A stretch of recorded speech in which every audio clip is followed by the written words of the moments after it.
Hello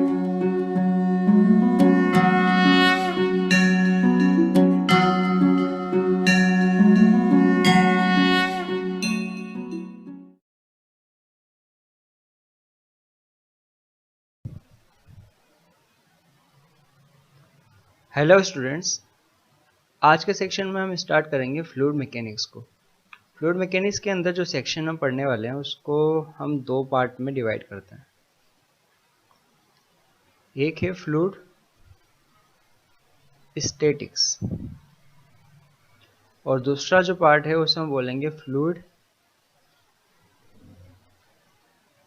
dynamics. Okay, तो fluid mechanics मतलब study of fluid motion, है ना। और फ्लूइड स्टैटिक इसके अंदर होगा क्या, इसके अंदर भी हम देखें तो दो चीज़ें देखेंगे। एक जिसके अंदर फ्लूइड जो है एट रेस्ट है and container also at rest, ठीक है। और ये वाला सेक्शन होगा जिसमें फ्लूइड तो रेस्ट पे होगा but container is accelerating. Dynamics के अंदर हम बात करेंगे फ्लूइड के फ्लो की, है ना, फ्लोइंग फ्लूइड। तो इस सेक्शन के अंदर जो फ्लूइड स्टैटिक होगा उसमें हम इसमें देखेंगे प्रेशर के लिए प्रेशर वेरिएशन को देखेंगे। इसमें हम बात करेंगे पास्कल्स लॉ की। इसमें हम देखेंगे आर्किमिडीज प्रिंसिपल को।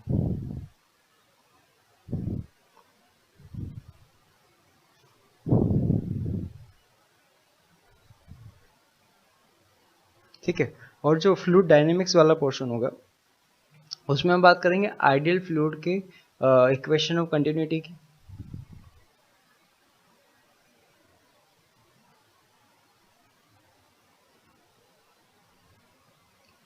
इक्वेशन ऑफ कंटिन्यूटी, और इसमें हम बात करेंगे बर्नौलीज प्रिंसिपल की।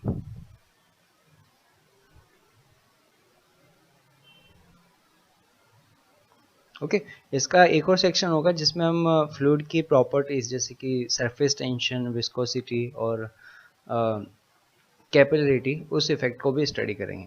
तो अभी हम स्टार्ट करते हैं फ्लूइड से। तो हम पहले तो डिफाइन करते हैं कि फ्लूइड एक्चुअल में है क्या। तो हम जानते हैं कि फ्लूइड मीन्स सब्सटेंस जो फ्लो हो सकता है। इसके अंदर हम गैस और जो लिक्विड होते हैं उसे यहाँ पे रखते हैं। तो फ्लूइड जो है that is because of property of substance. Molecules के बीच में जो अट्रैक्शन फोर्स होता है उसके अकॉर्डिंग हम सब्सटेंस को डिफाइन करते हैं। तो अगर हमारे पास कोई सॉलिड है तो सॉलिड में क्या होता है, सॉलिड में देखिए तो उनके इंटरमोलिक्यूलर अट्रैक्शन फोर्स जो होते हैं वो काफ़ी स्ट्रॉन्ग होते हैं। उस वजह से अगर हम उस पर फोर्स लगाते हैं तो ऑब्जेक्ट डिफॉर्म तो होता है but due to stress force वो अपनी इनर्शियल स्टेट जो है वो रिगेन कर लेता है। जैसे फॉर एग्जांपल अगर मैं इस सॉलिड के लिए बात करूं तो जब इस सॉलिड पे मैं एक टेंजेंशियल फोर्स लगाता हूं तो इस टेंजेंशियल फोर्स से होगा क्या, इस टेंजेंशियल फोर्स से उसका शेप जो है वो चेंज हो जाएगा और यहाँ पर एक शेयर स्ट्रेंथ आएगा, शेयर स्ट्रेस आएगा। जो शेयर स्ट्रेस क्या करेगा, इसको अपनी इनिशियल स्टेट पे ले आएगा, यानी इस कंडीशन पे शेयर स्ट्रेस जो है वो नॉट इक्वल टू जीरो है। यहाँ पे हमारे पास जो टेंजेंशियल फोर्स है नॉट इक्वल टू जीरो है। टेंजेंशियल फोर्स में तो ये जो स्ट्रेस की वजह से जो आ रहा है वो, तो ये अपनी इनिशियल स्टेट जो है वो रिगेन कर लेगा, रिगेन इट्स इनर्शियल स्टेट। तो ये हमारे पास है सॉलिड, ये हमारे पास प्रॉपर्टी ऑफ सब्सटेंस की वजह से आया। पर अगर बात करें यहाँ पे फ्लूइड के लिए, तो फ्लूइड में क्या है कि इंटरमॉलिक्यूलर जो अट्रैक्शन फोर्स होते हैं वो सॉलिड के कंपैरिजन में वीक होते हैं।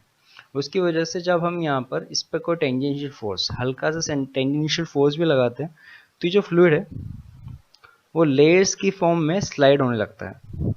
और इसमें होगा कि मॉलिक्यूल्स जो है वो लेयर्स की फॉर्म में होंगे और ये लेयर्स जो होंगी वो एक दूसरे के ऊपर स्लाइड होने लगेंगी। अब यहाँ पर इस कंडीशन पे शेयर स्ट्रेंथ जो है वो जीरो होती है। शेयर स्ट्रेंथ जीरो होने की वजह से यहाँ पे टेंजेंशियल फोर्स नहीं आ पाता जो इसको वापस अपनी इनर्शियल स्टेट पे ला पाए। तो इस वजह से यहाँ पे फ्लूइड जो है वो फ्लो हो जाते हैं। तो इसलिए हम बोलते हैं यहाँ पे कि जो फ्लूइड होता है इनका कोई खुद का शेप नहीं होता। जो सॉलिड होता है उनका एक शेप होता है, पर फ्लूइड का कोई शेप नहीं होता। वो जो कंटेनर होते हैं उसी शेप को गेन कर लेते हैं। जैसे फॉर एग्जांपल अगर हम किसी भी शेप का कोई ग्लास लें, उसके अंदर वाटर जब पोर करते हैं तो वाटर उसी शेप के अंदर आ जाता है जो उस ग्लास का होता है ना। तो यहाँ पे हमारे पास जो फ्लूइड होते हैं उनका कोई शेप नहीं होता। बॉक्स के अंदर अगर हम कोई गैस फिल करेंगे तो बॉक्स जो होगा, बॉक्स के अंदर जो वॉल्यूम होगा, गैस उस कंप्लीट वॉल्यूम को फिल कर लेगा और उसी शेप के अंदर आ जाएगा। तो यही होता है यहाँ पे। जैसे बलून की भी बात करें तो जब हम बलून में गैस ब्लो करते हैं तो गैस जो होती है वो बलून का शेप ले लेती है ना। तो यहाँ पर फ्लूइड जो होते हैं वो होते हैं जिनके अंदर टेंजेंशियल जो shear स्ट्रेंथ होती है वो जीरो होती है। Substance deform continuously under applying of shear stress no matter how small the shear stress may be. Okay, तो फ्लूइड हमारे पास ये होता है, इनका कोई शेप नहीं होता। कंटेनर का शेप जो है वही इन फ्लूइड का शेप होता है। shear स्ट्रेंथ जो होती है वो जीरो होती है। अगर हम नॉर्मल कंडीशन में बात करें तो जो फ्लूइड होता है, लिक्विड की हम बात करें जैसे, तो उनकी जो फ्री सरफेस होती है ना, ये जो वाली सरफेस होती है इसे हम बोलते हैं फ्री सरफेस। ठीक है, और ये जो फ्री सरफेस होती है that is perpendicular to the acceleration, gravitation acceleration. जैसे हमें पता है ग्रेविटेशन एक्सेलेरेशन जो है वो डाउनवर्ड डायरेक्शन पे, तो ये जो फ्री सरफेस होती है वो इस ग्रेविटेशन एक्सेलेरेशन के परपेंडिकुलर होती है ना। तो याद रखना, अगर हम बात करें ग्रेविटेशन एक्सेलेरेशन की कंडीशन पे, तो यहाँ पर हमारे पास जो फ्री सरफेस होती है वो इस एक्सेलेरेशन के परपेंडिकुलर होती है ना। तो अगर हम जैसे इसको टिल्ट भी करते हैं तो हम क्या देखते हैं कि अगर हम इसे टिल्ट भी करें तो जो सरफेस होती है वो वैसी की वैसी रहती है। अगर हम इसको थोड़ा टिल्ट भी कर दें इस तरीके से, तो हम क्या देखते हैं, जो फ्लूइड होता है उसकी जो फ्री सरफेस होती है वो अभी भी परपेंडिकुलर होती है ग्रेविटेशन एक्सेलेरेशन के, है ना। तो जो फ्री सरफेस होती है फ्लूइड की, लिक्विड की, वो एक्सेलेरेशन की परपेंडिकुलर होती है। तो अब बात करते हैं फ्लूइड स्टैटिक्स की। तो अभी हमने कहा कि फ्लूइड स्टैटिक्स वो सेक्शन है जहाँ पे हम फ्लूइड एलिमेंट को एट रेस्ट कंसिडर करेंगे। तो यहाँ पे नो रिलेटिव वेलोसिटी होगा। हम क्या बोलेंगे यहाँ पे, no relative velocity between fluid elements. तो फ्लूइड एलिमेंट जो होंगे उनके बीच में रिलेटिव मोशन नहीं होगा, वो इक्विलिब्रियम कंडीशन पे होंगे। ओके, तो वो हम यहाँ पे स्टडी करेंगे फ्लूइड स्टैटिक्स में। तो फ्लूइड स्टैटिक में सबसे पहले हम बात करते हैं डेंसिटी को, रिलेटिव डेंसिटी और स्पेसिफिक ग्रेविटी को। उसके बाद हम बात करेंगे प्रेशर की। तो छोटी छोटी डेफिनेशन है। सबसे पहले देखते हैं डेंसिटी की। तो देखो, एक सब्सटेंस के लिए जो हम प्रॉपर्टी डिफाइन करते हैं जो उसके मास और वॉल्यूम में रिलेशन बताता है, डेंसिटी, वो हम डिफाइन करते हैं मास अपॉन वॉल्यूम से। यानी पर यूनिट वॉल्यूम जो सब्सटेंस का मास होता है उसे हम बोलते हैं डेंसिटी। तो डेंसिटी जो है वो सब्सटेंस पे डिपेंड करती है, मास या वॉल्यूम पे नहीं, है ना। तो अगर हम यहाँ पे किसी एक सब्सटेंस का छोटा सा अमाउंट लें, जैसे यहाँ पे फ्लूइड की बात कर रहे हैं हम, ये जो कंटेनर के अंदर लिक्विड है इसका एक छोटा सा अमाउंट जो है वो हमने एलिमेंट की फॉर्म में लिया, ये ठीक है। तो इसका मास जो है वो है डेल्टा एम और इसका जो वॉल्यूम है वो है डेल्टा वी। तो इस पॉइंट के लिए, है ना, इस पॉइंट के लिए जो हमारे पास डेंसिटी होगी वो क्या होगी, वो होगी delta M upon delta V. पर अगर ये वाला जो पॉइंट हम ले रहे हैं ना, ये वाला वॉल्यूम जो हम ले रहे हैं, ये वॉल्यूम जो है वो काफ़ी कम हो, मतलब हम इस एलिमेंट को पॉइंट एलिमेंट में कन्वर्ट करेंगे तो उस कंडीशन में क्या लिखेंगे, delta V tends to zero. तो delta M upon delta V tends to zero, ये हमारे पास होगा D M upon D V. ये हमारे पास है डेंसिटी।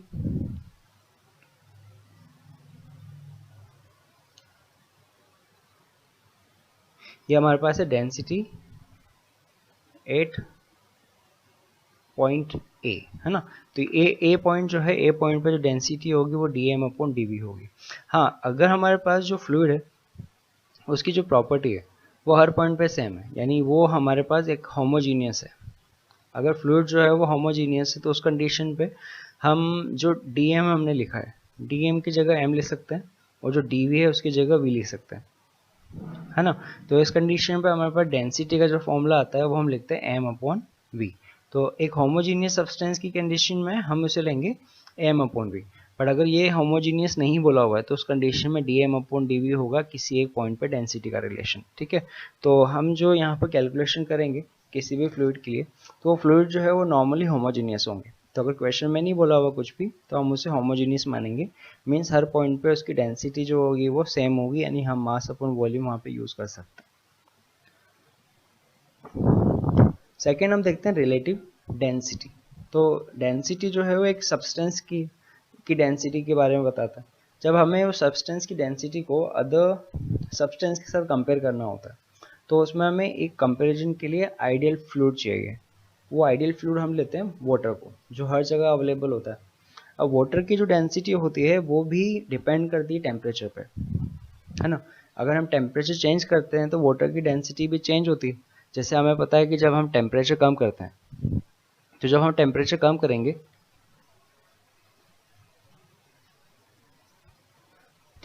करेंगे, तो वॉल्यूम जो होगा वो, अगर टेम्परेचर कम करेंगे तो वॉल्यूम जो होगा वो डिक्रीज होगा, और डेंसिटी होती है मास अपॉन वॉल्यूम, यानी वॉल्यूम कम होगा तो डेंसिटी जो होगी वो इंक्रीज होगी। तो अप टू 4 डिग्री सेल्सियस हम देखते हैं कि जो वाटर होती है उसकी डेंसिटी जो होती है वो इंक्रीज होती है। बट अगर आफ्टर 4 डिग्री बात करें, ये कंडीशन है बिफोर 4 डिग्री सेल्सियस की। आफ्टर 4 डिग्री की बात करें तो टेम्परेचर जब हम और कम करेंगे तो वॉल्यूम जो है वो इंक्रीज होता है, यानी डेंसिटी अब डिक्रीज होती है। यानी यहाँ पर जो है डेंसिटी इंक्रीज हो रही है या डिक्रीज हो रही है, इसका मतलब क्या हुआ, ये जो 4 डिग्री सेल्सियस है यहाँ पर डेंसिटी जो है वो मैक्सिमम है ना। तो इस पॉइंट पे हमारे पास डेंसिटी अलग मिल रही है ना।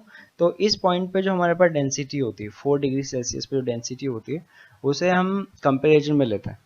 तो किसी भी सब्सटेंस के लिए जो डेंसिटी होती है, रिलेटिव डेंसिटी होती है, that define as density of liquid upon density of pure water at 4 degree Celsius. ठीक है, तो यहाँ पे जो रिलेटिव डेंसिटी है इसका फॉर्मूला ये आएगा। रिलेटिव डेंसिटी जो है वो एक न्यूमेरिकल वैल्यू होगी जिसका कोई डायमेंशन नहीं होगा, वो यूनिटलेस होगी, यानी वो सब्सटेंस पे डिपेंड नहीं करेगी। वो एक हमारे पास स्केलर वैल्यू आएगी और वो कांस्टेंट वैल्यू होगी। अब उस कांस्टेंट वैल्यू को हम यूज़ कर सकते हैं कि अगर हमें रिलेटिव डेंसिटी दी हुई है और पूछा हुआ है कि उस लिक्विड की डेंसिटी क्या है ना, लिक्विड की डेंसिटी है, तो हम लिख सकते हैं रिलेटिव डेंसिटी इनटू वाटर की डेंसिटी एट 4 डिग्री सेल्सियस। ठीक है, जो वाटर होता है उसकी डेंसिटी 4 डिग्री सेल्सियस जो होती है उस पर होती है 1 ग्राम पर सेंटीमीटर क्यूब। ठीक है, हाँ, इसको अगर केजी में लेंगे तो हम लिखते हैं 1000 केजी पर मीटर क्यूब। यानी अगर हम यहाँ पे ग्राम सेंटीमीटर क्यूब पे लें तो रिलेटिव डेंसिटी जो है वो सब्सटेंस के लिए ग्राम सेंटीमीटर क्यूब के अंदर डेंसिटी भी हो जाएगी, क्योंकि वाटर की डेंसिटी जो है वो 1 है। यानी अगर मैं कहूँ कि रिलेटिव डेंसिटी ऑफ Hg जो है वो कितना है 13.6 है, तो इसकी डेंसिटी क्या होगी, density of Hg gram centimetre cube के अंदर वो होगा 13.6 ग्राम पर सेंटीमीटर क्यूब। ओके, तो अगर हमें रिलेटिव डेंसिटी दी हुई है तो हम यहाँ से डेंसिटी फाइंड कर सकते हैं। इसमें सेकेंड जो टर्म होती है वो हमारे पास होती है रिलेटिव ग्रेविटी, है ना। तो इस पोर्शन को एक बार मैं मिटा देता हूँ।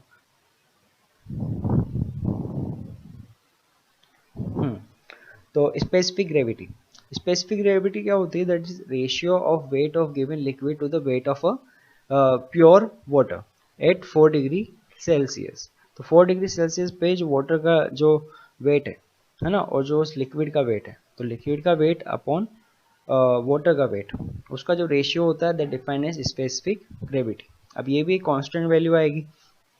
तो अगर हमारे पास डेंसिटी और लिक्विड जो है वो रोयल है और ग्रेविटेशन एक्सलेशन जी है, हम अर्थ पे बात करते हैं, जी जो है वो हर जगह यूनिफॉर्म अगर लेते हैं हम यहाँ पे, और वाटर के लिए रो इंटू जी होगा, तो यहाँ पे हमारे पास ये वैल्यू जो है वो rho L upon rho W, यानी liquid density upon water density 4 degree Celsius ही आता है। तो फॉर कैलकुलेशन अगर हम बात करें तो स्पेसिफिक ग्रेविटी जो होती है उसको हम रिलेटिव डेंसिटी जो है उसको उससे रिप्लेस कर सकते हैं, या रिलेटिव डेंसिटी को रिलेटिव ग्रेविटी से, मतलब ये दोनों जो है वो सेम ही होंगे फॉर कैलकुलेशन। ये दोनों जो होते हैं वो कांस्टेंट होते हैं, यूनिटलेस होते हैं, इनकी कोई डायमेंशन नहीं होती और ये वैल्यू हमेशा जो होती है वो पॉजिटिव होती है। तो रिलेटिव डेंसिटी और स्पेसिफिक ग्रेविटी पॉजिटिव और कांस्टेंट स्केलर क्वांटिटीज होती हैं। ओके, तो अब यहाँ पे हम बात करते हैं प्रेशर के लिए। तो प्रेशर जो होगा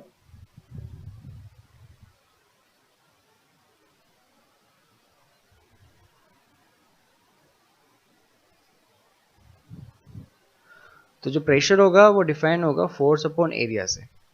देखिए अगर ये कोई सेक्शन है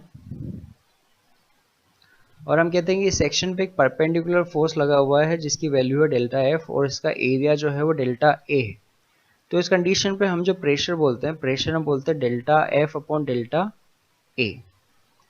अब अगर यहाँ पर हम जो एरिया है वो काफ़ी कम करें, यानी delta A tends to zero करें, तो हमारे पास ये एरिया जो है वो एक पॉइंट में कन्वर्ट होगा। तो हम यहाँ पे प्रेशर बोल सकते हैं pressure limit delta A tends to zero delta F upon delta A, जो हमारे पास हो जाएगा P is equal to D F upon D A. ठीक है, तो ये हमारे पास एक छोटे से एलिमेंट पे जो छोटा सा एक पॉइंट होगा, पॉइंट पे हमारे पास जो प्रेशर है उसका फॉर्मूला आएगा डी एफ अपॉन डी ए। अब अगर यहाँ पे जो फोर्स है, फोर्स अगर पूरे सेक्शन पे इक्वली डिस्ट्रीब्यूटेड है, मतलब कांस्टेंट है अगर, है ना, यहाँ पे F जो है वो वेरी नहीं कर रहा है, इस पूरे सेक्शन पे फोर्स अगर कांस्टेंट है तो उस कंडीशन पे हम DF जो है उसकी जगह लिख सकते हैं F और जो DA है उसकी जगह हम लिख सकते हैं A जो होगा टोटल एरिया होगा और F जो होगा वो टोटल फोर्स होगा जो इस सेक्शन पे परपेंडिकुलर लग रहा है। ओके, तो यहाँ पे उस कंडीशन पे हम फोर्स को मतलब प्रेशर को फोर्स अपॉन एरिया बोल सकते हैं। तो देखिए delta A tends to zero हमने रिड्यूस किया तो हमें मिला D F upon D A, है ना। तो अगर हमारे पास फोर्स जो है वो कांस्टेंट है तो हम ऐसे लिख सकते हैं pressure is equal to force upon area. पर इतना याद रखिएगा जो प्रेशर होगा दैट इज परपेंडिकुलर कंपोनेंट। यहाँ पे जो फोर्स होता है ये फोर्स होता है परपेंडिकुलर। फ्लूइड के लिए हम बात करते हैं तो फ्लूइड की प्रॉपर्टी होती है कि वो हमेशा फोर्स जो है वो सरफेस के परपेंडिकुलर लगाती है, जिसे हम बोलते हैं थ्रस्ट, है ना। एक्चुअल में इसका जो फॉर्मूला होगा वो क्या होगा, प्रेशर का वो होगा थ्रस्ट अपॉन एरिया। थ्रस्ट मतलब वो फोर्स जो सरफेस की परपेंडिकुलर है। तो अगर हमारे पास कोई फोर्स अगर एंगल पे भी लग रहा है तो हम जो परपेंडिकुलर कंपोनेंट है वही लेंगे अगर प्रेशर हमें निकालना है तो फ्लूइड की ये प्रॉपर्टी होती है वो हमेशा सरफेस पे परपेंडिकुलर फोर्स लगाता है, इसलिए हम उसे लिखते हैं उसका फोर्स अपॉन एरिया, है ना। जैसे कि अगर इसी केस में देखें कि एलिमेंट है और यहाँ पे जो फोर्स है वो एक एंगल पे लग रहा है, ये फोर्स की वैल्यू F है और ये नॉर्मल के साथ जो एंगल बना रहा है वो थीटा बना रहा है ना। तो नॉर्मल के केस में हमारे पास यहाँ पे फोर्स के जो है वो दो कंपोनेंट आ सकते हैं, एक होगा यहाँ पे हमारे पास F cos थीटा और एक होगा F sin थीटा। ये हमारे पास है नॉर्मल कंपोनेंट और ये हमारे पास है टेंजेंशियल कंपोनेंट। तो अब देखिए जो नॉर्मल कंपोनेंट है वो प्रेशर के अंदर आएगा, यानी हमारे पास फॉर्मूला बनेगा ये, अगर इसका एरिया जो है वो A है तो होगा हमारे पास F cos theta upon A। Okay, और जो F sin theta tangential component है जो यहाँ पे हमारे पास प्रेशर में इंक्लूड नहीं होता। ओके, अब इसमें ये चीज़ भी देख सकते हैं कि ये जो कंपोनेंट है, मतलब अगर हमें फोर्स दिया हुआ है तो हम प्रेशर भी निकाल सकते हैं। तो हमारे पास प्रेशर होगा, फोर्स होगा, वो क्या होगा, perpendicular component of force is equal to pressure into area. Okay, तो अब इससे रिलेटेड एक छोटा सा एग्जांपल हम देखते हैं यहाँ पे। देखिए एग्जांपल क्या है कि ये एक इंक्लाइन सरफेस है जिसका एरिया जो है वो A है। इस पे हमने एक हॉरिजॉन्टल फोर्स लगाया है F और ये एंगल जो है वो थीटा है। ठीक है, pressure on surface is P not, यानी प्रेशर जो है वो गिवन है, इस सरफेस पे जो प्रेशर है वो P नॉट है, जो हॉरिजॉन्टल फोर्स है वो F और ये एंगल थीटा है। तो हमें पूछा हुआ है फाइंड मैग्नीट्यूड ऑफ F, यहाँ पे जो हमने फोर्स लगाया है उसका मैग्नीट्यूड कितना होगा ये पूछा हुआ है। तब एक चीज देखिए, अभी हमने कहा कि जो F परपेंडिकुलर होता है ना, जो हमारे पास F परपेंडिकुलर होता है that is pressure into area. तो यहाँ पे हमारे पास जो फोर्स का परपेंडिकुलर कंपोनेंट आएगा F परपेंडिकुलर, वो कितना होगा, वो होगा हमारे पास F perpendicular is equal to P not into ए।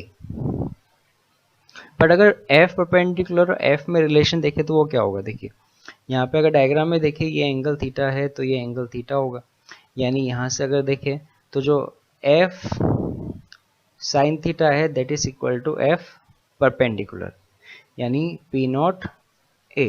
तो हमारे पास यहाँ पे जो F की वैल्यू आएगी वो हमारे पास आएगी P not A upon sine theta. Okay, तो ये हमारे पास है प्रेशर का।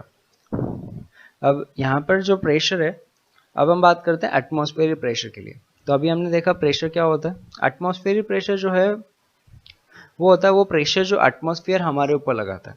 देखिए हमने कहा कि जो फ्लूइड होता है वो अपने वेट की वजह से नीचे की तरफ जो है वो फोर्स लगाता है, वो फोर्स अपॉन एरिया जो है वो प्रेशर होता है। अब हम अर्थ पे अगर हैं तो हमारे ऊपर एक एटमॉस्फेयर है काफ़ी हाइट तक एयर का, वो एयर जो है वो भी हमारे ऊपर फोर्स लगाता है। तो उस फोर्स की वजह से जो पर यूनिट एरिया हमारे पास फोर्स आता है उससे हम प्रेशर बोलते हैं, और वही प्रेशर डिफाइन होता है एटमॉस्फेरिक प्रेशर। तो हमारे पास जो सी लेवल होता है, सी लेवल पर जो एटमॉस्फेरिक प्रेशर होगा वो हम लेंगे 1.013 इंटू 10⁵ पास्कल। एटमॉस्फेरिक प्रेशर जो है वो काफ़ी फैक्टर पे डिपेंड करता है, जैसे अर्थ सरफेस से हाइट, डेप्थ, टेम्परेचर, डेंसिटी, और काफ़ी फैक्टर पे डिपेंड करता है। तो हम सी लेवल पे अगर एवरेज उसकी वैल्यू देखेंगे तो एवरेज वैल्यू हम लेते हैं ये 1.013 10⁵ पास्कल, और ये जो होता है एटमॉस्फेरिक प्रेशर उसे हम 1 atm डिफाइन करते हैं, यानी हमें मिलेगा 1 atm is equal to 1.013 into 10⁵ pascal. और हमारे पास 1 बार जो होता है, 1 बार क्या डिफाइन होता है, 1 बार जो होता है that is equal to 10⁵ pascal. ठीक है, ये हमारे पास उसकी यूनिट्स होती है। ये तो बात हुई एटमॉस्फेरिक प्रेशर की। अब हम देखते हैं relation between atmospheric pressure and gauge pressure, कि ये जो एटमॉस्फेरिक प्रेशर है, गॉज प्रेशर है, और जो एब्सोल्यूट प्रेशर है वो आपस में रिलेट कैसे करता है। देखिए एब्सोल्यूट प्रेशर वो प्रेशर होता है जो सब्सटेंस पे या वो सरफेस पे टोटल फोर्स लग रहा है, वो टोटल, एब्सोल्यूट मतलब टोटल जो प्रेशर लग रहा है वो। ओके, और यहाँ पे जो गॉज प्रेशर होता है दैट इज डिफरेंस एटमॉस्फेरिक। देखिए अगर किसी अर्थ सरफेस पे किसी ऑब्जेक्ट पे बात करें, तो या किसी लिक्विड में किसी पॉइंट पे बात करें, तो जो टोटल प्रेशर होगा वो होगा एटमॉस्फेयर की वजह से और प्लस फ्लूइड की वजह से। तो उस फ्लूइड की वजह से जो प्रेशर होगा उसे हम बोलते हैं गॉज प्रेशर, और उसमें जब हम एटमॉस्फेरिक प्रेशर भी ऐड कर देते हैं उसे बोलते हैं एब्सोल्यूट प्रेशर। तो इस हिसाब से हम गॉज प्रेशर डिफाइन कर सकते हैं। गॉज प्रेशर होता है that is difference between absolute pressure and atmospheric pressure. ठीक है, तो अगर हमारे पास यहाँ पे हम डिफाइन करेंगे प्रेशर को तो हम क्या बोलेंगे गॉज प्रेशर को, तो gauge pressure is equal to absolute pressure minus atmospheric pressure, है ना। यही तो हमने कहा कि एब्सोल्यूट प्रेशर क्या है यहाँ पे, P absolute is equal to P atmospheric plus P gauge. Gauge मतलब फ्लूइड की वजह से प्रेशर, और P नॉट एटमॉस्फेरिक प्रेशर, तो P गॉज क्या हो जाएगा, वो हो जाएगा हमारे पास P absolute minus P not. अब एक चीज देखिए यहाँ पर जो एटमॉस्फेरिक प्रेशर होता है और जो एब्सोल्यूट प्रेशर होता है, एटमॉस्फेरिक प्रेशर और एब्सोल्यूट प्रेशर जो है वो हमेशा पॉजिटिव होते हैं, they are always positive. Gauge pressure जो है, gauge pressure it can be positive और नेगेटिव। ओके, देखिए यहाँ पे नीचे पॉइंट भी लिखा हुआ है, absolute pressure is always greater than 0 और equal to 0 while the gauge pressure can be negative also। ओके, तो हमारे पास गॉज प्रेशर जो है वो पॉजिटिव और नेगेटिव दोनों हो सकता है, लेकिन इनके रिलेशन यहाँ पे हम देखते हैं। अगर हम एक हॉरिजॉन्टल लेवल को प्रेशर लेवल से रिप्रेजेंट करें, तो देखिए ये एक हॉरिजॉन्टल लेवल हम मानते हैं, ये है प्रेशर लेवल, और इसको हमने कहा है प्रेशर 0।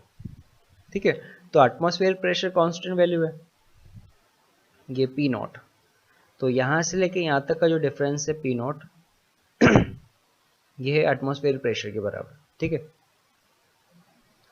अब अगर एब्सोल्यूट प्रेशर कहें कि एब्सोल्यूट प्रेशर उसका जो निकला वो ये है, तो यहाँ से लेके यहाँ तक का जो टोटल प्रेशर है ये है पी एब्सोल्यूट, है ना, ये P absolute level total pressure level है, ठीक है।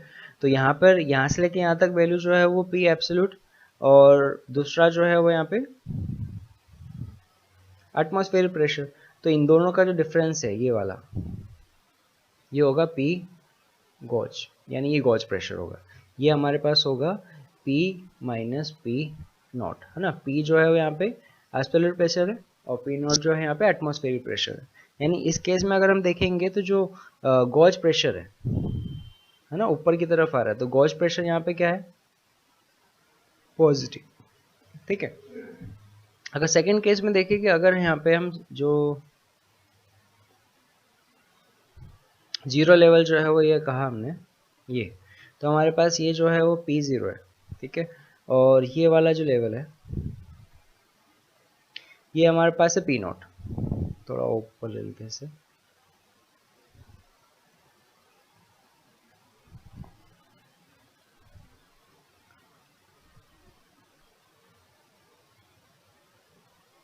ये हमारे पास P0, ठीक है।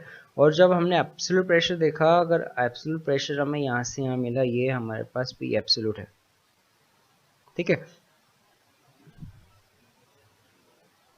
तो देखिए यहाँ से यहाँ तक जो है P एब्सोल्यूट, यहाँ से यहाँ तक जो है वो एटमॉस्फेरिक प्रेशर, और इन दोनों का जो डिफरेंस ये है ना, वो हमारे पास होगा P माइनस पी नॉट।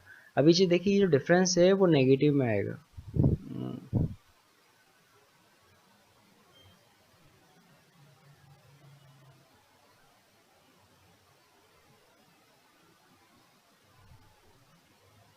नीचे की तरफ, है ना। तो यहाँ पे हमारे पास जो गॉज प्रेशर आएगा दैट इज नेगेटिव, तो ये हमारे पास जो है ये है पॉजिटिव गॉज प्रेशर। ये कब होगा, जब हमारे पास P जो है वो ग्रेटर देन पी नॉट है, और ये हमारे पास है नेगेटिव गॉज प्रेशर। ये कब होगा, जब P जो है वो क्या है, लेस देन पी नॉट, ठीक है। तो जब एटमॉस्फेयर प्रेशर से नीचे अगर प्रेशर हुआ तो वो प्रेशर नेगेटिव होगा, और से हम बोलते हैं negative gauge pressure. But absolute pressure और जो एब्सोल्यूट प्रेशर और जो एटमॉस्फेयर प्रेशर होते हैं वो हमेशा पॉजिटिव होते हैं, ठीक है। अब हम यहाँ पे बात करते हैं प्रेशर वेरिएशन की विद डेप्थ।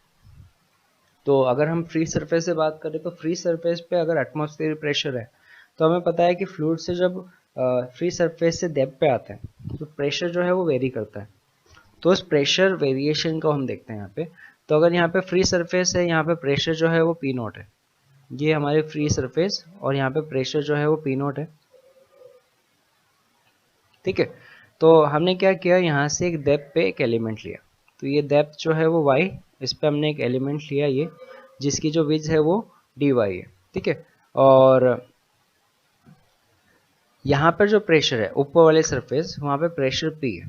तो अगर ऊपर से नीचे प्रेशर इंक्रीज हो रहा है तो यहाँ पे प्रेशर हो जाएगा P प्लस dP, ओके। तो अब इस एलिमेंट पे देखते हैं, तो यहाँ पे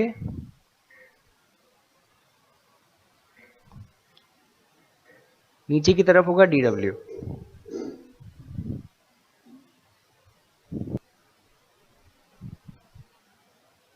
तो इसका वेट dW जो है नीचे की तरफ लगेगा। इसकी वैल्यू कितनी होगी देखिए, अगर इसका वॉल्यूम देखेंगे तो इसका बेस एरिया हम मान लेते कुछ भी A, ठीक है, और उसकी जो हाइट है वो dy है, तो इसका जो वेट हो जाएगा वो होगा डेंसिटी इंटू वॉल्यूम, वॉल्यूम हो जाएगा A इंटू dy इंटू जी, ये हमारे पास हो गया वेट, ठीक है। इसके अलावा और कौन से फोर्सेज जो इस पर अप्लाई होंगे, तो देखिए यहाँ पे नीचे जो प्रेशर है वो P प्लस dP है, तो फ्लूइड पे है ना, इस फ्लूइड एलिमेंट की बात हो रही है ना, इस फ्लूइड एलिमेंट पे जो नीचे वाला फ्लूइड है उसकी वजह से जो रिएक्शन फोर्स आएगा वो ऊपर की तरफ आएगा, और वो कितना आएगा,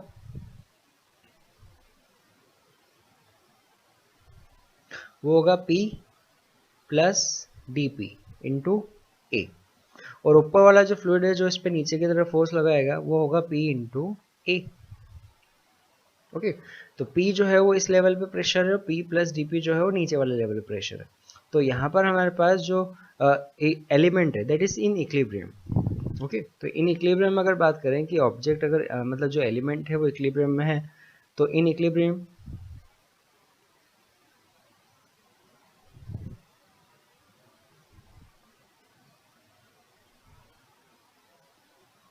इन इक्विलिब्रियम अगर बात करें यहाँ पे, तो यहाँ पे फोर्स जो है वो बैलेंस होंगे, यानी P A plus D W होगा, that will be equal to, इसको डायरेक्टली लिख लेते हैं, जो हमारे पास फ्लूइड एलिमेंट है dw that is balanced by difference of this two forces, यानी p plus dp into a, है ना, माइनस ए पी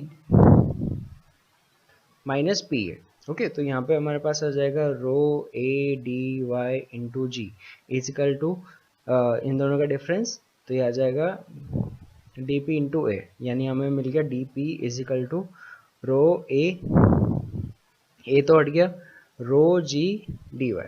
ठीक है, तो यहाँ पे हमारे पास dp जो है, प्रेशर वेरिएशन जो है वो हमें पता चला, that is depends on density of fluid, gravitation, acceleration और dy, एलिमेंट की जो डेप्थ है वो। ओके, तो यहाँ पे dp जो है वो तीन चीज़ों पे डिपेंड करेगा। ठीक है, डेंसिटी अगर ज़्यादा होगी तो प्रेशर डिफरेंस ज़्यादा होगा, डेंसिटी कम होगी तो प्रेशर डिफरेंस कम होगा। यानी सेम फ्लूइड के लिए अगर बात करें, मतलब वाटर के लिए बात करें और एक एच के लिए बात करें, तो सेम डेप्थ और सेम जी के लिए अगर बात करेंगे तो डेंसिटी जिसके लिए ज़्यादा होगी प्रेशर डिफरेंस उसमें ज़्यादा होगा।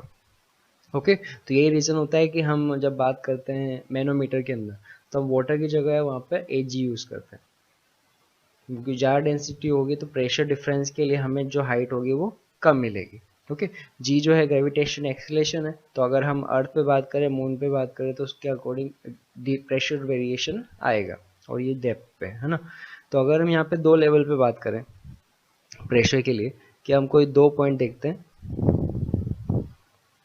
हमने देखा dp इजिकल टू क्या रिलेशन आया, हमें हमें मिला dp is equal to rho G D Y. ठीक है, तो अब हम यहाँ पे दो लेवल पे बात करते हैं।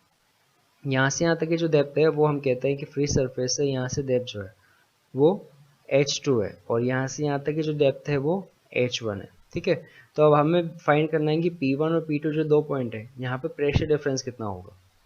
ठीक है, तो यहाँ से रिलेशन हम निकाल सकते हैं दोनों तरफ इंटीग्रेशन करके, ये हमारे पास आएगा इंटीग्रेशन। अब यहाँ पे एटमॉस्फेरिक प्रेशर, चलो अभी तो P1 और P2 ले लेते हैं, ये P1 ये P2। ठीक है, सॉरी,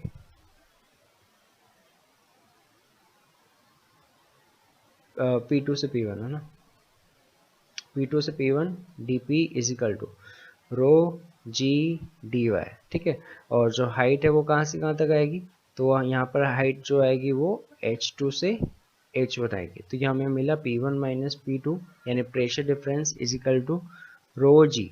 अब देखिए डेंसिटी और जी हमने यहाँ पे कांस्टेंट माना है। इन केस अगर डेंसिटी जो है वो वेरी करती है, तो यहाँ पे हम डेंसिटी का वेरिएशन भी लिख सकते हैं। जैसे कि फॉर एग्जांपल यहाँ पे बोला हुआ है कि डेंसिटी का रिलेशन दिया हुआ रो नॉट एक्स या रो नॉट वाई, तो बताइए कि यहाँ पे प्रेशर डिफरेंस क्या होगा। तो अगर यहाँ पे डेंसिटी वेरी करती है तो हम यहाँ पे डेंसिटी का ये रिलेशन रख के इंटीग्रेट करेंगे, बट अगर यहाँ पर डेंसिटी कांस्टेंट दी हुई है तो डेंसिटी बाहर आ जाएगी, ये हमें मिलेगा h1 माइनस h2। ठीक है, अगर यहाँ पर P1 जो है, ठीक है, P1 जो है वो एब्सोल्यूट प्रेशर के बराबर है, P2 जो है वो एटमॉस्फेरिक प्रेशर के बराबर है ना, यानी कि h1 जो है वो h है और h2 जो है वो 0 है, अगर फ्री सरफेस है ना, ये हमारे पास क्या है, फ्री सरफेस है अगर, तो हमें प्रेशर क्या मिलेगा। तो अब इस रिलेशन में देखते हैं, तो P1 की जगह रखा P minus zero is equal to rho G H minus zero, मतलब एक मिनट, ये मिला P माइनस P नॉट, तो ये रिलेशन है P minus P not is equal to rho G H। ठीक है, अब यहाँ पे देखिए, यहाँ पे P जो है, P जो है वो है हमारे पास एब्सोल्यूट प्रेशर, P नॉट जो है वो है हमारे पास एटमॉस्फेरिक प्रेशर, वही जो रो जी एच है दैट इज गॉज प्रेशर। ठीक है। तो यहाँ पे P जो है P माइनस पी नॉट और रो जी एच जो है वो गॉज प्रेशर है, यानी एब्सोल्यूट प्रेशर का रिलेशन रह जाएगा P is equal to P not plus rho G H. यानी मैं एब्सोल्यूट प्रेशर का वेरिएशन विथ हाइट अगर देखूँ तो मुझे ग्राफ जो है वो स्ट्रेट लाइन मिलता है। ठीक है, यहाँ पे P is equal to P not plus rho G H, और यहाँ पे प्रेशर वेरिएशन विथ हाइट अगर देखें तो एक लीनियर ग्राफ है। P नॉट जो है यहाँ पे एटमॉस्फेरिक प्रेशर है। ठीक है, तो यहाँ से हम देखें तो अगर एच कांस्टेंट है तो प्रेशर भी सेम रहता है। यानी अगर हम यहाँ से कुछ पॉइंट्स पे बात करें प्रेशर के लिए, तो प्रेशर की कुछ प्रॉपर्टीज है, जिसमें हम पहली प्रॉपर्टी देखते हैं कि एट सेम हॉरिजॉन्टल लेवल बात करें तो प्रेशर जो होता है वो सेम होता है। At same horizontal level pressure remain same. यानी अगर मैं किसी फ्लूइड की बात कर रहा हूँ, ठीक है, और इस फ्लूइड के कुछ पॉइंट अगर मैं देखता हूँ, जैसे ये पॉइंट मैंने कहा, ये पॉइंट ए, ये पॉइंट बी और ये पॉइंट सी, इसके डेप्थ पे है ना, और यहाँ से यहाँ तक जो हाइट जो है वो एच है। तो हम क्या देखेंगे कि पॉइंट ए, पॉइंट बी और पॉइंट सी जो है वो तीनों पे प्रेशर जो होगा P A equal to P B equal to P C होगा, वो होगा रो जी एच के बराबर। अगर यहाँ पे प्रेशर पी नॉट भी है तो प्लस पी नॉट भी हो जाएगा। ठीक है, तो यहाँ पे ए बी और सी तीनों पॉइंट पे प्रेशर सेम होगा। इसका रीजन है कि अगर पॉइंट ए पे बात करूँ तो पॉइंट ए से ऊपर से नीचे तक का जो कॉलम है, ये जो प्रेशर लगा रहा है, ये वाला कॉलम जो इस पे प्रेशर लगा रहा है, और ये वाला जो कॉलम प्रेशर लगा रहा है ना, ये सेम है। यानी अगर किसी पॉइंट पे हम प्रेशर की बात करते हैं तो वो प्रेशर जो है उस पॉइंट के ऊपर जो फ्लूइड कॉलम होता है उसकी वजह से लगता है। तो यहाँ पे ए बी सी तीनों पे लेवल सेम है तो प्रेशर जो होगा वो सेम होगा, है ना। और ये चीज़ ज़रूरी भी है। अगर ऐसा ना हो तो हम ये चीज़ देखते हैं कि अगर मैं ए और बी के बीच में अगर एक ट्यूब अज्यूम करता हूँ, है ना, अगर ए और बी के बीच में अगर प्रेशर डिफरेंस होता तो फ्लूइड जो है वो फ्लो कर सकता था। पर अगर प्रेशर डिफरेंस जीरो है तो उस कंडीशन में क्या होगा कि यहाँ पर इस लेवल पे कोई फ्लूइड फ्लो नहीं होगा, फ्लूइड रेस्ट पे रहेगा। तो यहाँ पे प्रेशर जो होगा वो दोनों लेवल तीनों पॉइंट पे सेम होगा। अब इसमें कुछ चेंजेस हम देख सकते हैं कि अगर हम जो कंटेनर है, अगर उस कंटेनर का शेप चेंज करें, तब हमने कहा कि जो पॉइंट है उसके ऊपर का फ्लूइड लेवल जो है यहाँ पे प्रेशर लगा रहा है। अगर मैं कंटेनर का शेप जो है वो कुछ चेंज कर दूं, यानी कुछ इस तरीके का,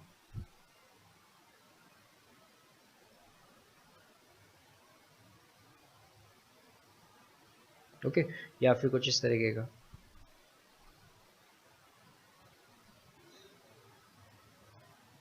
ठीक है, और फ्लूइड जो है वो मैंने सेम लेवल पे लिया हुआ है, ये, ठीक है, जो फ्लूइड है वो सेम लेवल पे। अब मैं तीन पॉइंट देखता हूँ, ये पॉइंट ए, ये वाला पॉइंट बी और ये वाला पॉइंट सी, ठीक है।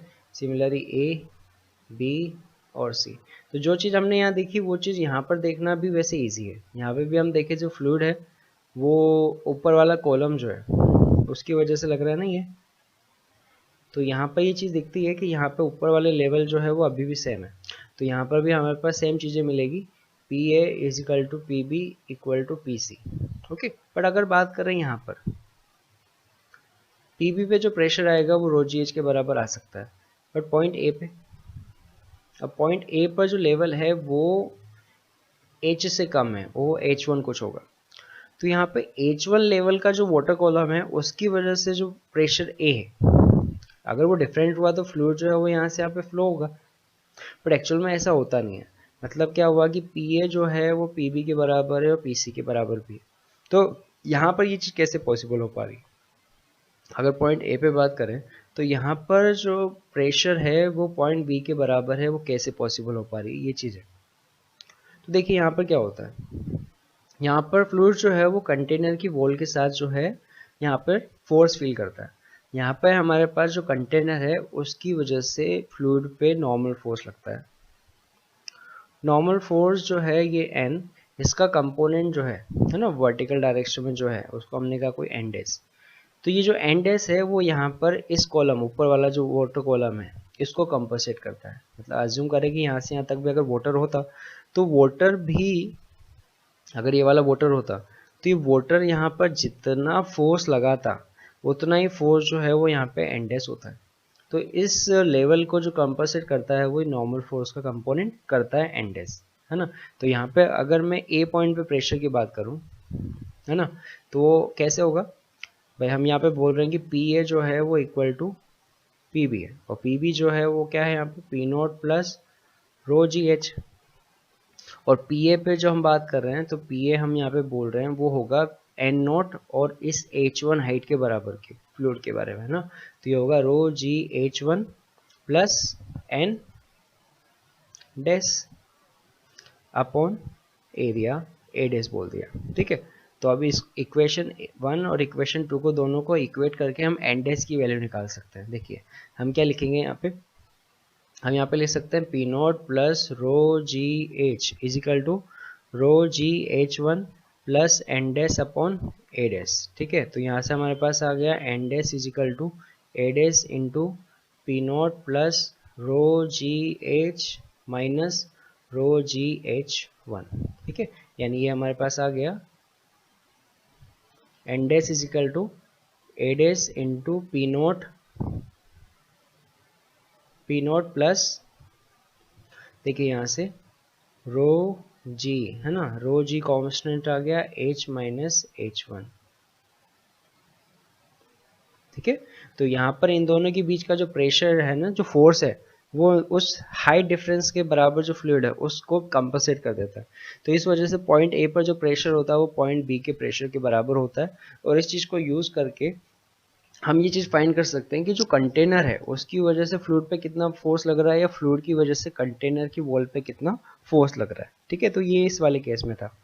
अगर सेकंड केस में देखें, जिसके अंदर यहाँ पर है ना, ये वाला केस अगर देखें, थर्ड वाला जो है, इसमें क्या है, तो इसमें यहाँ पर जो कंटेनर है, ये कंटेनर की ये वॉल जो है, इस पे भी यहाँ पर फ्लूइड की वजह से एडिशनल फोर्स लगता है, और जो एडिशनल फोर्स होता है वो फ्लूइड के इस वाले वॉल्यूम के वेट को कंपनसेट करता है, मतलब बैलेंस करता है। यहाँ का फ्लूइड जो है वो नीचे फोर्स लगा रहा है, तो ये वाला जो फ्लूइड है ना, इसका जो वेट नीचे की तरफ लग रहा होगा,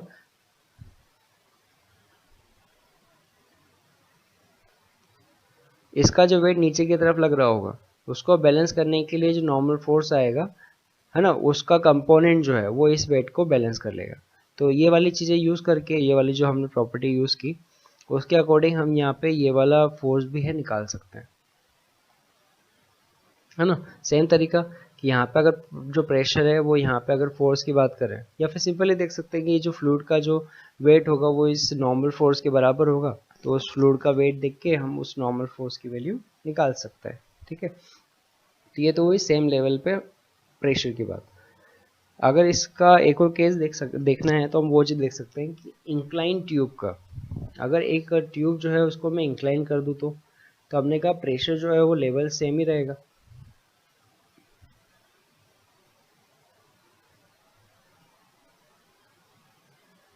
देखिए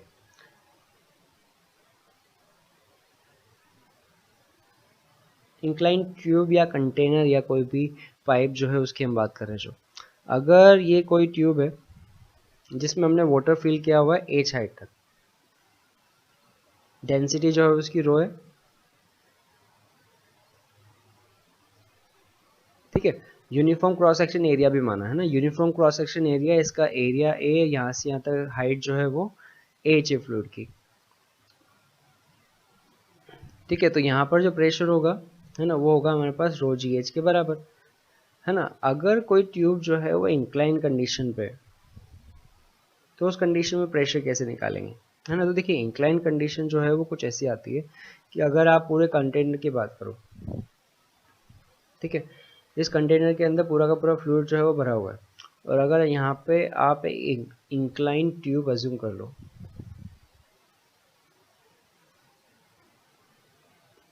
इस तरीके का, तो हमने क्या फ्लूइड के अंदर एक इमेजिनरी इंक्लाइन ट्यूब अज्यूम की है, तो इसका लेवल जो है वो यहाँ पे, तो अगर मैं कहूँ कि आप बताइए कि इस पॉइंट पे प्रेशर जो है वो कितना है ना, पॉइंट ए बोल दिया है, तो इस लेवल पे जो प्रेशर हो, ये पॉइंट होगा बी, तो ए पर और बी पे प्रेशर जो है वो सेम होना चाहिए ना। तो अगर ये वाली लेंथ जो है एल है और ये वाली हाइट अगर एच है, तो हम जब P पे प्रेशर की बात करेंगे ना, तो वो P जो होगा, PA जो होगा, that will be equal to PB होगा, है ना। और PB पे जो प्रेशर है वो है रो जी एच के बराबर। तो जो PA होगा वो होगा रो जी एच के बराबर, ठीक है। तो हमें यहाँ पर वर्टिकल हाइट देखनी होगी। बी पे जो प्रेशर है वो वर्टिकल हाइट के बराबर है ना, तो यहाँ पे जो हाइट होगी वो वर्टिकल हाइट देखनी पड़ेगी, लेंथ की देगी। तो अगर जैसे मैं ट्यूब के लिए बात करूँ, इंक्लाइन ट्यूब के केस में, ठीक है, और ये जो लेवल है इसी लेवल पे बात करते हैं यहाँ पे, ठीक है। तो अगर यहाँ से यहाँ तक ट्यूब की जो लेंथ है, जो कॉलम है वाटर कॉलम, उसकी लेंथ जो है वो L है, और इसकी हाइट अगर यहाँ से यहाँ तक H है, तो इस पॉइंट पे जो प्रेशर होगा वो होगा रो जी एच के बराबर। हाँ, अगर ये इंक्लाइनेशन एंगल थीटा है तो H की वैल्यू हम निकाल सकते हैं, वो होगा rho G L sine theta. Okay, तो यहाँ पे L की फॉर्म में निकालेंगे तो आएगा L sine theta rho G H के बराबर, ठीक है। तो अब एक और चीज़ यहाँ पे देखिए, ट्यूब को इंक्लाइन करने का फ़ायदा क्या हुआ। यहाँ पे हाइट जो है वो h है, और इंक्लाइन हमने किया तो उसका फ़ायदा क्या मिला हमें। हमें ये फ़ायदा मिला कि अगर मैं यहाँ देखूँ तो लेंथ जो है वो same fluid, same pressure difference के लिए जो मुझे लेंथ है फ्लूइड के अंदर, जो सॉरी पाइप के अंदर, वो लेंथ मुझे यहाँ पे ज़्यादा मिल रही है। और अगर मैं इंक्लाइनेशन एंगल जितना मतलब इंक्लाइन जो है वो जितना ज़्यादा करूँगा, लेंथ उतनी ज़्यादा मिलेगी मुझे। तो उस केस में क्या होगा कि लेंथ मुझे ज़्यादा मिलेगी तो मैं वो रीडिंग ले पाऊँगा। तो इंक्लाइन ट्यूब जो है उसका रीज़न क्या होता है कि अगर हमारे पास प्रेशर डिफरेंस जो है वो बहुत कम है ना, अगर हमें जो प्रेशर मेजर करना है और अगर वो प्रेशर जो है वो बहुत कम है, तो उस कंडीशन पे जो ट्यूब के अंदर फ्लूइड की लेंथ आएगी वो कम आएगी। बट अगर मैं उस ट्यूब को इंक्लाइन कर दूँ, तो इंक्लाइन की कंडीशन में क्या होगा कि उसी कम प्रेशर डिफरेंस के लिए मुझे जो ट्यूब के अंदर जो लेंथ मिलेगी वो मुझे ज़्यादा मिलेगी, और वो लेंथ मैं मेज़र करके फिर बाद में एच की वैल्यू और प्रेशर डिफरेंस जो है वो फाइंड कर सकता हूँ। जैसे फॉर एग्जांपल अगर मुझे लेंथ ज़्यादा मिलती है और इंक्लाइनेशन एंगल मुझे पता है, तो मैं rho G L sine theta use करके वो प्रेशर भी फाइंड कर सकता हूँ। तो इंक्लाइन ट्यूब जो है वो, इंक्लाइन ट्यूब का रीज़न क्या होता है, इंक्लाइन ट्यूब जो है वो हमें कम प्रेशर की डिफरेंस की कंडीशन पे, ये वाला फॉर्मूला जो इंक्लाइनेशन वाली कंडीशन है वो कब काम आती है, जब हमारे पास प्रेशर जो होता है जो मेज़र हम कर रहे हैं वो काफ़ी कम है। तो उस कंडीशन पे हमें ट्यूब के अंदर जो फ्लूइड लेंथ है वो ज़्यादा चाहिए, तो उस कंडीशन पे हम उसे इंक्लाइन कर देते हैं, उससे हमारे पास जो लेंथ है वो ज़्यादा मिलती है, तो हम लेंथ ईजिली मेज़र कर पाते हैं। थीटा हमें पता होता है, तो रो जी एल साइन थीटा से हम ईजिली उस लो प्रेशर को फाइंड कर सकते हैं ना।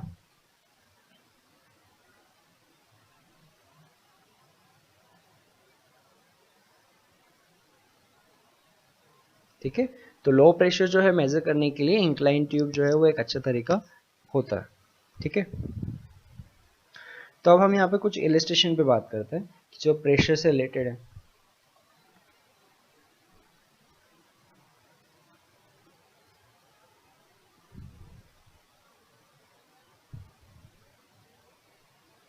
तो इलिस्ट्रेशन में हमें क्या गिवन है, हमें एब्सोल्यूट प्रेशर और गॉज प्रेशर निकालना है पॉइंट ए बी और सी पे, और एटमॉस्फेयर प्रेशर हमें दिया हुआ 10⁵ पास्कल। डायग्राम अगर हम देखें तो हमारे पास तीन फ्लूइड्स हैं, सबसे नीचे जो है वो मरकरी, उससे ऊपर वाटर और सबसे ऊपर केरोसिन। केरोसिन के लिए जो डेंसिटी है वो हमें गिवन है 800 kg मीटर क्यूब, वाटर के लिए तो हमें पता है 1000, और मरकरी के लिए हमें दिया हुआ है 13.6 × 10⁻³ kg मीटर क्यूब। ठीक है, इनके लिए जो हाइट है ये 0.5 मीटर, इसके लिए 2 मीटर और इसके लिए भी 2 मीटर। हमें बोला हुआ पॉइंट ए फ्री सरफेस से 1 मीटर की डेप्थ पे, पॉइंट बी जो है वो इन दोनों की जो इंटरफेस है उससे 1.5 मीटर की डेप्थ पे, और सी पॉइंट जो है वो यहाँ पे डेप्थ पे। ठीक है, तो हमें पॉइंट ए बी और सी पे प्रेशर निकालना है। ओके, तो देखिए सबसे पहले हम बात करते हैं पॉइंट ए के लिए।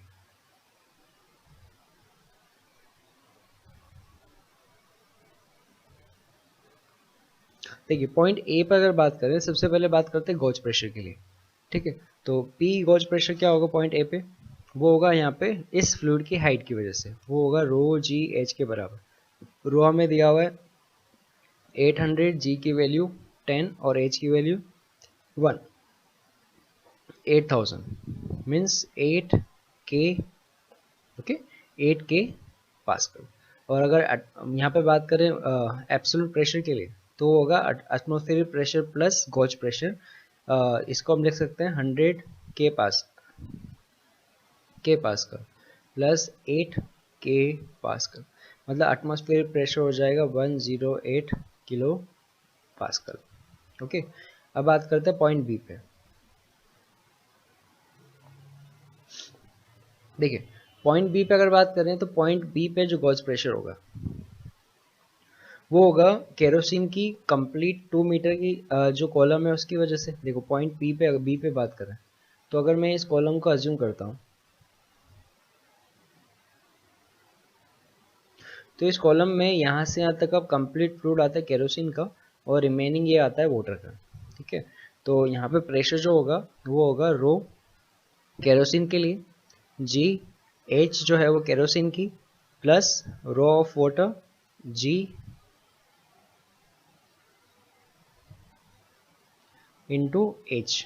ठीक है, तो यहाँ पे डेंसिटी है 800 इंटू 10 इंटू हाइट जो है वो 2 प्लस डेंसिटी 1000 10 इंटू एच 1.5। ठीक है, तो ये हमारे पास आ जाएगा 8 और इंटू 10 1600, यानी ये हो जाएगा हमारे पास 16K पास्कल प्लस ये कितना हो जाएगा, देखिए ये 1000 है और ये 15, ये होगा 15K पास्कल, ये हो गया हमारे पास 31K पास्कल। ठीक है, और पॉइंट बी पे ही अगर बात करें एब्सोल्यूट प्रेशर के लिए तो हो जाएगा 100 प्लस 31 यानी 131 किलो पास्कल। अब बात करते हैं पॉइंट सी पे। देखिए पॉइंट सी पे क्या होगा, तो पॉइंट सी पे हमारे पास जो गॉज प्रेशर आएगा वो होगा केरोसिन की कंप्लीट हाइट की वजह से, यानी कि ये हो जाएगा 800 इंटू 10 इंटू 2 प्लस वाटर की कंप्लीट यानी 1000 into 10 into height 2 plus mercury की यानी 13.6 1000 इंटू 10 इंटू 0.5। ओके, तो जो हमारे पास गॉज प्रेशर आएगा वो हमारे पास यहाँ पर आ जाएगा 104 किलो पास्कल, और जो गॉज एब्सोल्यूट प्रेशर आएगा यहाँ पे वो आ जाएगा 204 किलो पास्कल। ठीक है, तो ये हमारे पास ये पॉइंट ए के लिए, ये पॉइंट बी के लिए और ये पॉइंट सी के लिए। ठीक है, तो ये हमारे पास पी एब्सोल्यूट और गॉज प्रेशर हमारे पास आ गए। ठीक है, अब यहाँ पे बात करते हैं इलस्ट्रेशन 2 के लिए। देखिए इलस्ट्रेशन 2 में क्या हमें क्या डेटा दिया हुआ है, पहले वो एनालिसिस करते हैं। देखिए इलस्ट्रेशन 2 में हमें दिया हुआ है glass full of height of 10 centimeter has a bottom area 10 centimeter square, top area 30 centimeter square और उसका जो वॉल्यूम है वो दिया हुआ है 1 लीटर। ओके, तो यहाँ से हमें पता चलता है कि जो कंटेनर हमारे पास गिवन है वो कंटेनर जो है वो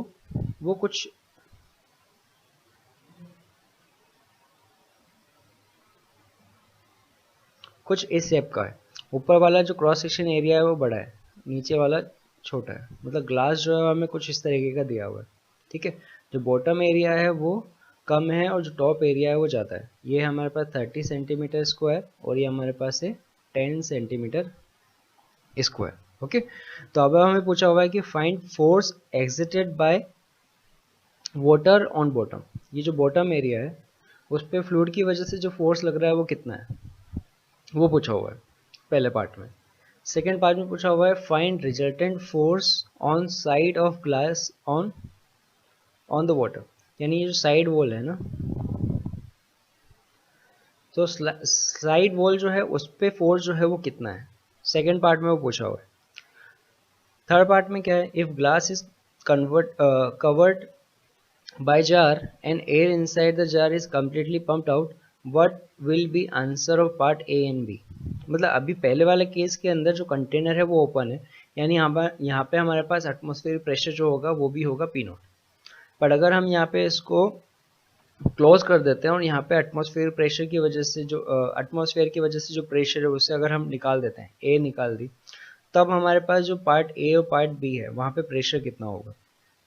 पार्ट डी में पूछा हुआ है if glass of different shape is use provided the height the bottom area and volume are unchange will answer of part A and B change.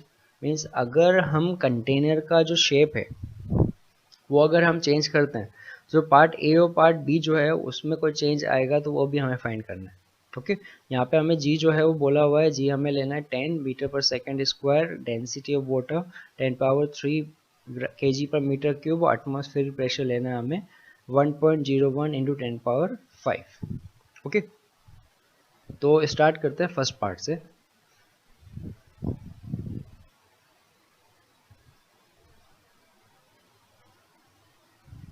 देखिए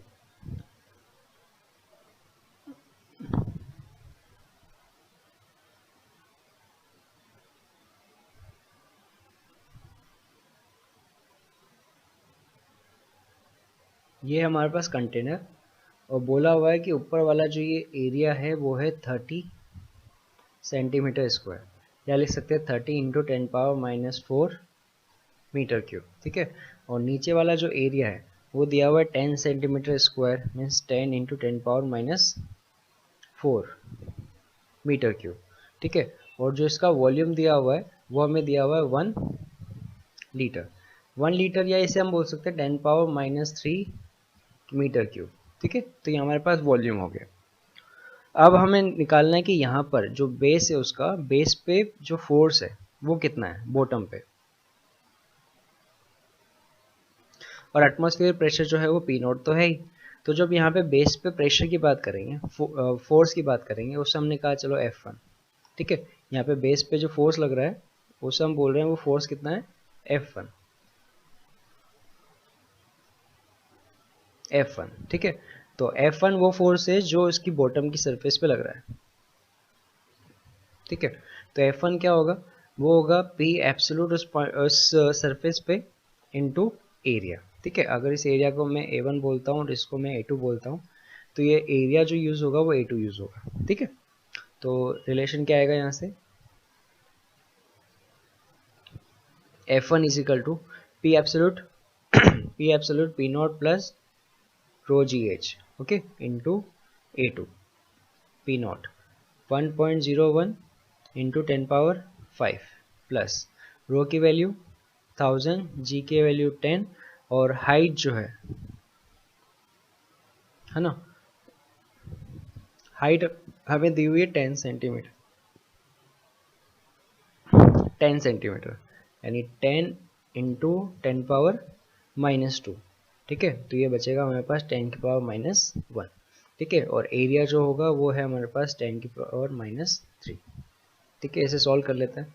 ये आएगा 1.01 इंटू 10 पावर 5 प्लस ये हो गया हमारे पास 1000 इंटू 10 पावर -3, यानी ये हमारे पास हो गया 1.101 into 10 power 3 plus 1000, okay, into 10 power -3। ये हमारे पास हो गया 102 into 10 power -3, sorry 10 power into 10 power 3 into 10 power -3। तो हमारे पास यहाँ पर जो फोर्स मिला F1 है ना वो मिलेगा 102 न्यूटन। ठीक है, यानी ये वाला जो सरफेस बॉटम है, बॉटम पे जो फ्लूइड की वजह से फोर्स आ रहा है ना, ये हमारे पास force on bottom due to fluid, या टोटल फोर्स जो है वो है ना, क्योंकि फ्लूइड की वजह से प्रेशर तो सिर्फ रोजीएज की वजह से आता, एब्सोल्यूट प्रेशर से निकाला है ना, तो force on bottom of glass वो हमारे पास आएगा F1, वो है 102 न्यूटन। अब देखिए सेकंड पार्ट जो है, सेकंड पार्ट में हमें पूछा हुआ है कि जो उसकी साइड वॉल है वो साइड वॉल पे जो फोर्स है वो कितना लग रहा है। ठीक है, तो अब बात करते हैं पार्ट बी की। ये हो गया हमारे पास पार्ट ए, नेक्स्ट हम बात करते हैं पार्ट बी के लिए। डायग्राम दोबारा बनाते हैं।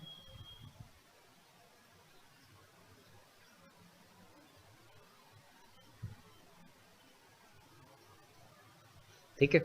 अब देखिए यहाँ पे बात करते हैं फ्लूइड के लिए। तो ये वाला जो फ्लूइड है, अगर मैं उस फ्लूइड को सिस्टम मानूं,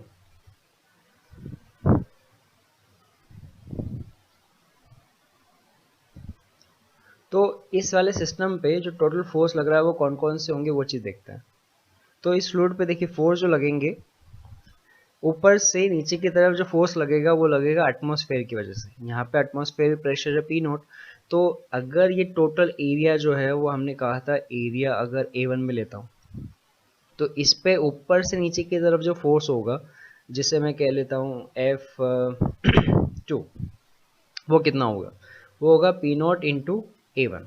यानी इस फ्लूइड पे एटमॉस्फेयर की वजह से जो फोर्स लगेगा वो लगेगा पी नॉट इंटू A1। ये वाला फोर्स है एटमॉस्फेरिक प्रेशर ऊपर से नीचे।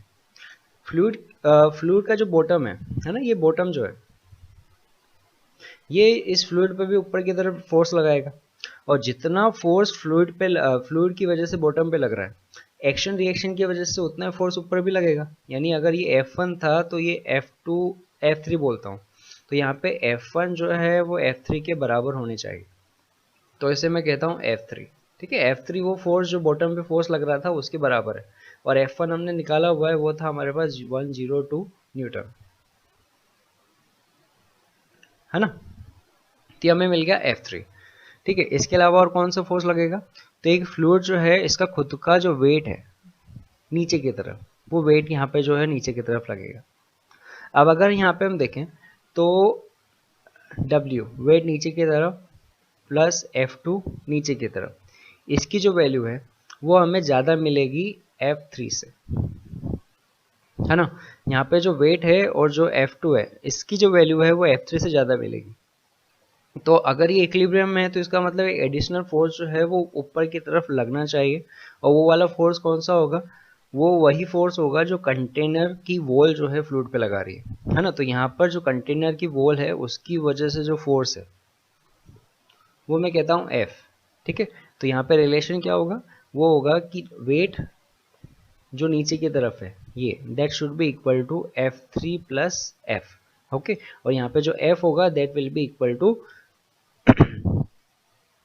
Wait plus F2 atmospheric pressure की वजह से जो फोर्स है, माइनस F3 बॉटम की वजह से जो फोर्स है वो। तो इस रिलेशन से हम प्रेशर फोर्स निकाल सकते हैं कि जो कंटेनर की जो वॉल्स है, साइड वॉल्स है, उसकी वजह से फ्लूइड पे कितना फोर्स लग रहा है। अब यहाँ पे पहले हम वेट वगैरह और बाकी जो चीज़ें वो अलग से निकाल लेते हैं। देखिए यहाँ पे हमें जो ज़रूरत पड़ेगी वो एक पड़ेगी वेट की। तो वेट क्या होगा? वेट हमारे पास होता है mg, मास नहीं दिया हुआ तो डेंसिटी इंटू वॉल्यूम इंटू जी। डेंसिटी जो है वो 1000 है, वॉल्यूम जो है 10⁻³ देखा और जी की वैल्यू 10 है। ठीक है, तो ये 1000 इंटू 10, तो ये हमारे पास आया 10 न्यूटन। तो 10 न्यूटन फोर्स जो है वो लगेगा उसके वेट की वजह से। ठीक है, तो एक चीज़ तो हमने ये निकाल ली। अच्छा, दूसरा हमें रिक्वायर्ड है F2। F2 जो है वो अभी हमने देखा, F2 कितना होगा? वो होगा P not into A1। P not 10, sorry, जो P नॉट है वो 1.01 इंटू 10⁵। ठीक है, और एरिया जो है वो, एरिया हमें दिया हुआ था 30 इंटू 10⁻⁴। ठीक है, ये हमें मिलेगा 10.1 इंटू 30। ओके, और 10.130 मतलब कितना हो गया? ये हो गया हमारे पास 303 न्यूटन। ठीक है, तो ये हमारे पास F2 आ गया, F1 आ गया। तो अब इस प्रॉब्लम में हम वैल्यू रख के निकाल सकते हैं वैल्यू। तो F हमें मिल जाएगा, वेट कितना है? वेट है हमारे पास 10 प्लस F2 303 माइनस F3 कितना है? वो है हमारे पास 102। ठीक है, तो जो हमारे पास नेट आंसर आएगा यहाँ से वो हमें मिल जाएगा 211 न्यूटन। ठीक है, तो ये जो फ्लूइड है, फ्लूइड पे जो वॉल की वजह से जो फोर्स लगेगा वर्टिकली अपर डायरेक्शन में, वो कितना होगा? 211 न्यूटन। सिमिलर टाइप जो क्वेश्चन है वो हमने बताया कि अगर इंक्लाइन सरफेस जो है वो अंदर की तरफ है ना, तो उस कंडीशन में जो नॉर्मल फोर्स आएगा वो क्या होगा? तो उसका रिलेशन जो है वो हम पहले देख चुके हैं।